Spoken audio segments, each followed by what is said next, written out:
Dear friends, welcome to my YouTube channel Paper Technocrats. Today I want to explain about the sizing of the paper. Sizing क्या होती है? Paper manufacturing के समय इसको maintain करते हैं। इसको कॉब वैल्यू के नाम से भी जानते हैं। इसका मेजरमेंट करते हैं, कितनी कॉब वैल्यू आ रही है उसके हिसाब से इसको एब्जॉर्बेंसी मेंटेन करते हैं। जिस पेपर में जिस तरह की साइजिंग की आवश्यकता है उस तरीके से हम लोग उसको मेंटेन करते हैं।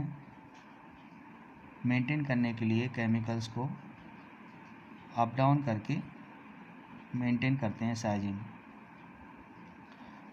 Sizing of paper is the process to resist the liquid penetration on the surface of the paper. Paper surface पर लिक्विड पेनिट्रेशन को रेसिस्ट करने के लिए साइजिंग प्रोसेस का इस्तेमाल करते हैं। Sizing is used during paper manufacturing to reduce the paper's tendency when dry to absorb liquid with the goal of allowing ink to remain on the surface of the paper and to dry there rather than be absorbed into the paper. Sizing का purpose क्या है? The purpose of sizing is to modify the surface of the fiber to control penetration of liquid into the paper. Paper के surface पर liquid penetration को control करने के लिए sizing का इस्तेमाल करते हैं। यही इसका मेन पर्पज़ है। अब साइजिंग कितने प्रकार का होता है उसके बारे में हम लोग जानते हैं। साइजिंग दो प्रकार का है। नंबर 1 इंटरनल साइजिंग और नंबर 2 सरफेस साइजिंग। तो जानते हैं सबसे पहले इंटरनल साइजिंग के बारे में। In the paper making process sizing can be applied directly into the pulp. Internal sizing में जो भी केमिकल्स का हम इस्तेमाल करते हैं वो डायरेक्टली हम लोग वेट एंड में पल्प में उनका इस्तेमाल करते हैं, पल्प में ऐड कर लेते हैं उनको। And this is called internal sizing. इसको इंटरनल साइजिंग के नाम से जानते हैं या वेट एंड साइजिंग के नाम से भी जानते हैं। Internal sizing chemicals are.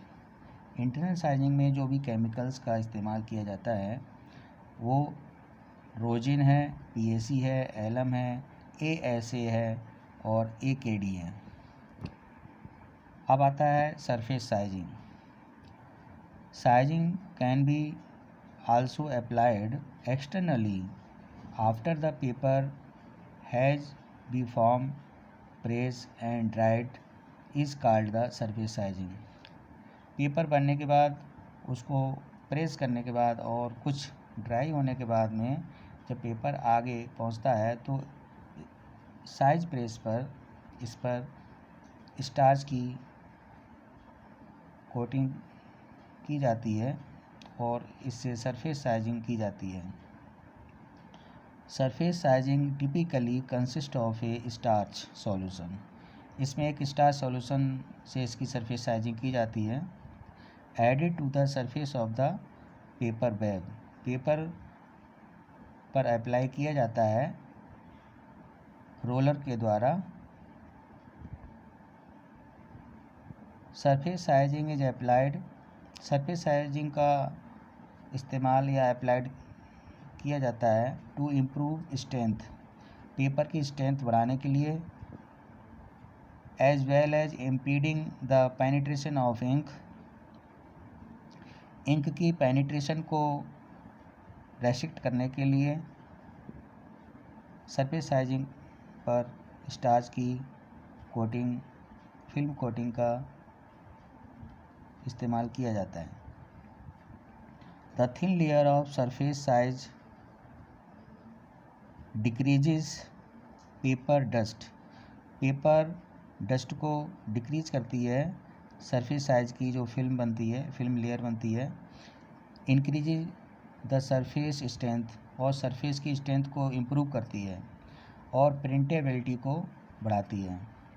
ये बेनिफिट हैं सरफेस साइजिंग के। There are the kind of papers. Paper कई प्रकार के होते हैं जिनमें साइजिंग के अकॉर्डिंग डिवाइड किया गया है। सबसे पहला हार्ड साइज पेपर।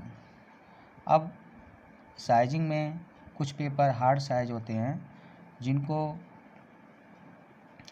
केमिकल्स का ज़्यादा इस्तेमाल करके हार्ड साइज पेपर बनाया जाता है, जिनमें वाटर रेस्ट्रिक्ट करने की क्षमता, लिक्विड रेस्ट्रिक्ट करने की क्षमता बहुत ज़्यादा होती है और उनमें केमिकल का ज़्यादा इस्तेमाल किया जाता है।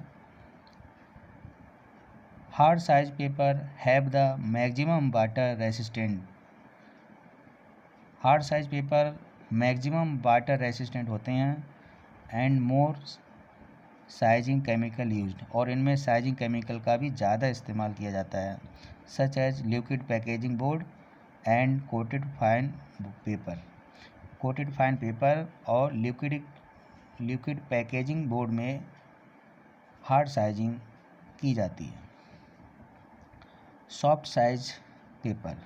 सॉफ्ट साइज पेपर क्या है? इनमें साइजिंग का कुछ केमिकल इस्तेमाल किए जाते हैं और हैव हाई कॉब वैल्यू। इनमें कॉब की वैल्यू हाई होती है and little amount of sizing chemical use, और इसमें कुछ मात्रा में ही साइजिंग केमिकल का इस्तेमाल किया जाता है। For example absorbent and news print papers. Water leaf. तीसरे नंबर पे आता है वाटर लीफ, जिसमें कोई साइजिंग केमिकल का इस्तेमाल नहीं किया जाता है और इनमें कोई कॉब वैल्यू मेंटेन नहीं की जाती है, कोई एब्जॉर्बेंसी मेंटेन नहीं की जाती है। ऐसी पेपर को वाटर लीफ के नाम से जानते हैं, जैसे कि ब्लॉटिंग पेपर्स।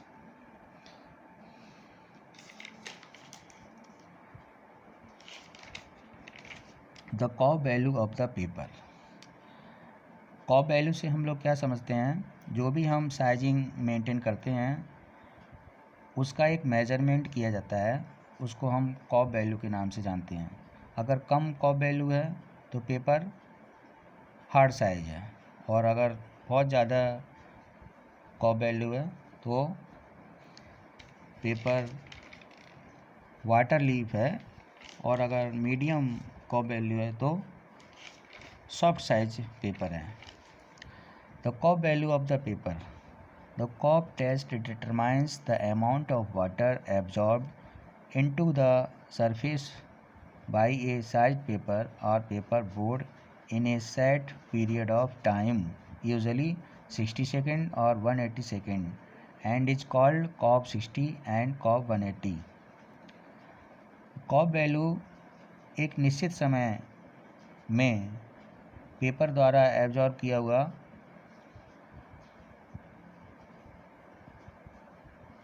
लिक्विड पेनिट्रेशन या वाटर पेनिट्रेशन जितना भी हुआ है उसका अमाउंट है, और एक निश्चित समय में है तो जैसे 60 सेकंड में है तो कॉब 60 के नाम से इसको जानते हैं, या 180 सेकंड में है तो कॉब 180 के नाम से हम इसको जानते हैं।